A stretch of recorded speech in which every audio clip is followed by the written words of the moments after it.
केही नाही रूम रे लाइट फैन सब चालू छी लाइट फैन सब ऑन कर दी पड़ी कुआडे गए सब अरे पागल हे गलो कि तुम माने हाथी रूम रे सेठी लाइट जळू छी मु एबे स्विच ऑफ करके आसली आ एठी एठी पानी तमार जानि छ केते पानी तमार नष्ट करलनी अरे तोर को किसी काम नहीं जिवे सकाल सकाल आसी परिवेश ज्ञान दउछु आमे इलेक्ट्रिक बिल दउछु म्युनिसिपालिटी हमु पानी दउछि तोर कोन प्रॉब्लम हमारे सुमित जेमिति गुटे कॉलेज रो प्रेसिडेंट भाबुछि निजको अरे तोर कोन जाउछि से सरकार तो सब दउछि पैसा हम तो फी भी देइछु ना ठीक होली नै आज फी देकी पानी आनुछ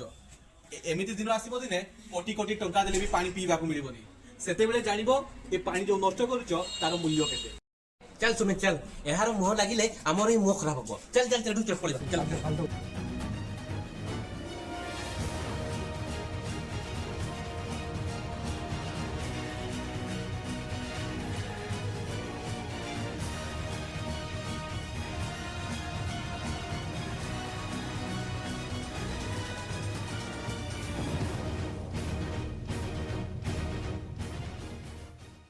ध ध ध अमित ध कि खरा एठी एठी टिके छाई भी नाही गोटे गछ भी नाही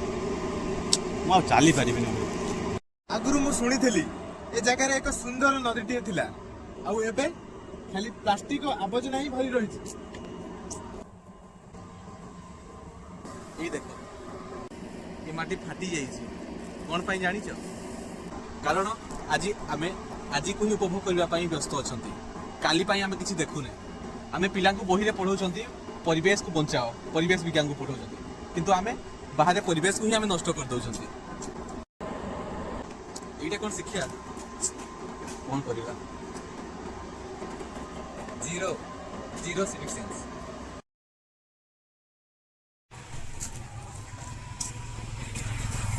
राजेश कोन है आमे सुनिलो तो भाई रो कोन देह खराब हेछि कोन हेछि राजेश अरे तू कांदी कोन भाई राजेश कोन हेछि तो भाई ମୋ ଭାଇର ଶ୍ୱାସକ୍ରିୟାରେ কোনো ସମସ୍ୟା ହେଇଛି ଏ ଧୂଳି ଆଉ ପଲ୍ୟୁସନ ଯୋଗୁଁ ତା ଫୁସଫୁସ ନଷ୍ଟ ହେଇଯାଇଛି ସେଇ ଆସନ୍ତା କାଲି ଯାହା କଥା ମୁଁ ସେଦିନ କହୁଥିଲି ଏବେ ବୁଝିଲୁ ନା ପ୍ରଦୂଷଣ ଏବେ ଆମର ଘରେ ପଶି ସାରିଛି ଏବେ ଇଏ ଆଉ କୌଣସି ବାହାର ଦେଶର କଥା ନୁହେଁ ଏମିତି ହେଲେ ଆମକୁ ମାସ୍କ ପିନ୍ଧିକି ବୁଲିବାକୁ ପଡ଼ିବ ମୁଁ ବୁଝିପାରୁଛି କଥା ଆମେ ଯାହାକୁ ଅତି ହାଲୁକା ଭାବେ ନେଉଥିଲୁ ତାହା କେତେ ଭୟଙ୍କର ହେଇପାରିବ ଆଜି କରୋନା ପରେ ଆମେ ସବୁ ବୁଝିପାରୁଛୁ ଆଉ सब ठीक है चिंता करना सब ठीक है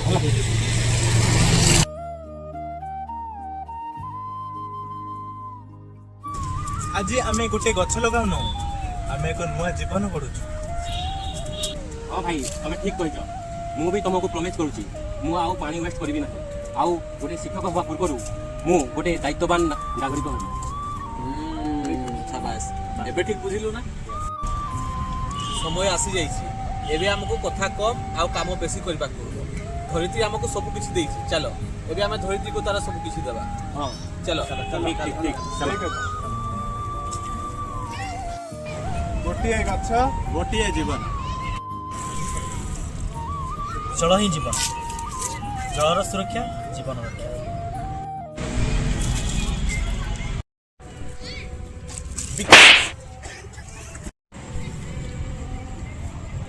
विकास